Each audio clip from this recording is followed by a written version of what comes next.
រឿងចំនួនពីរនាក់ចង់បានប្រពន្ធគេមានរឿងមួយដំណើរថាមានបរិសម្នាក់មានប្រពន្ធល្អទើបតែរៀបការថ្មីបណ្ដើរគ្នាទៅសួរញាតិនៅជិតខាងមានកំឡោះពីរនាក់បានឃើញក៏ស្រឡាញ់ចង់បានវាគិតថាតើយើងធ្វើដូចម្ដេចនឹងបានប្រពន្ធគេចៅម្នាក់ឆ្លើយថាងាយទេឯងគិតទៅរកខ្ចីរទេះគេមកបប៉ុន្តែឯងធ្វើដូចជាមិនស្គាល់អញបើអញសួរឯងកុំប្រាប់ថារទេះចូលឯងប្រាប់ថាចន្ទោលថានឹមទៅ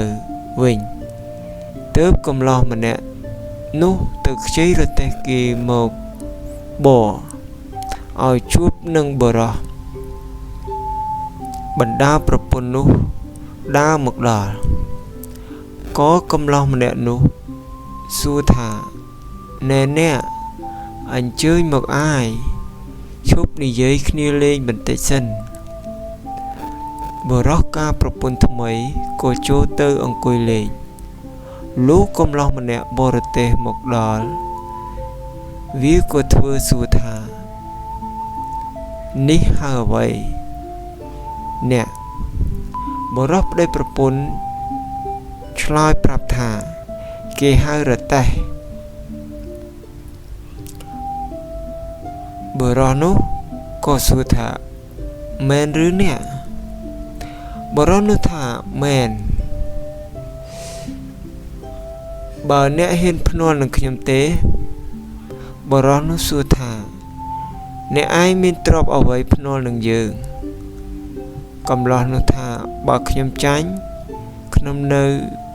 ជាខ្ញុំអ្នក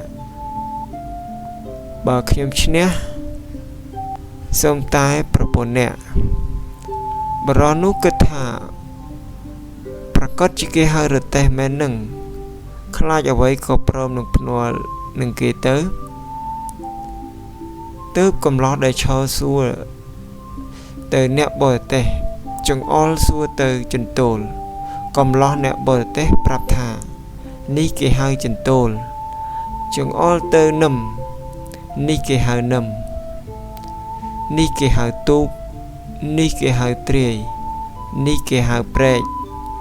នេះគេហៅកង់នេះគេហៅខ្នងកង់នេះគេហៅត្រពងដល់ឆ្លើយរួចសពគ្រប់កំឡោះនោះសួរទៅបរិសជាប្តីថាឥឡូវគេមិនហៅរទេះទេបើដូច្នោះតើអ្នកឯងព្រមចាញ់ហើយឲ្យប្រពន្ធមកយើងឬម្ដេចបរិសជាប្តីនោះមិនព្រមដល់ប្រកែកទៅមិនឈ្នះគេដណ្ដើមយកប្រពន្ធទៅបានបរិសនោះមិនសុខចិត្តក៏ទៅប្តឹងចៅក្រមឲ្យទៅកោះហៅ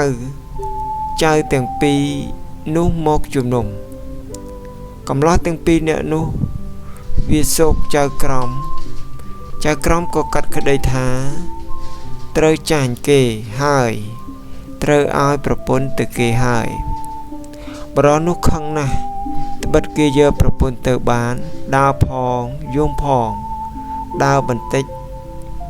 ក៏ប្រទះសភាទន្សាយសួរថាអ្វីបានជាបងយំ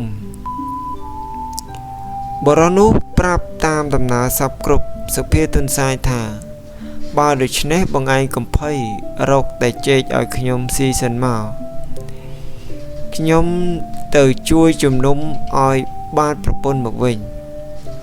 បរិសនោះអរណាស់ខំទៅរកចេកមកឲ្យសភាទន្សាយស៊ីចេករួចហើយដើរទៅជាមួយបរិសនោះទៅដល់សួរចៅក្រមថាលោកកាត់សេចក្តីគេនោះតើដូចម្ដេចខ្លះចៅក្រមឆ្លើយប្រាប់តាមដំណើរសពគ្រប់សុភាទន្សាយថាលោកកាត់សេចក្តីមិនទាន់អស់ទេបើដូច្នេះខ្ញុំសូមកាត់សេចក្តីនេះផងឲ្យសុខចិត្តទាំងពីរខាង សុភាទន្សាយសួរកំឡោះដែលយកប្រពន្ធគេមកនោះថាអ្នកទាំងពីរនាក់ការភ្នាល់គ្នាថាដាក់អ្វីបរិនោះឆ្លើយថាដាក់ប្រពន្ធសុភាទន្សាយសួរទៅកំឡោះនោះថាត្រង់ណាហៅថាប្រពន្ធបើអ្នករកឃើញយកទៅចោះបើរកមិនឃើញទេឲ្យប្រពន្ធទៅគេវិញទៅកំឡោះនោះប្រាប់ត្រង់ដៃសុភាទន្សាយប្រាប់ថានេះគេហៅដៃទេវាចាប់ត្រង់ជើងសុភាទន្សាយថានេះគេហៅជើងទេវាចាប់ត្រង់នេះក៏មិនមែនត្រង់នោះក៏មិនមែនហើយប្រាប់ថារួមទាំងអស់គ្នាទៅទើបគេហៅប្រពន្ធ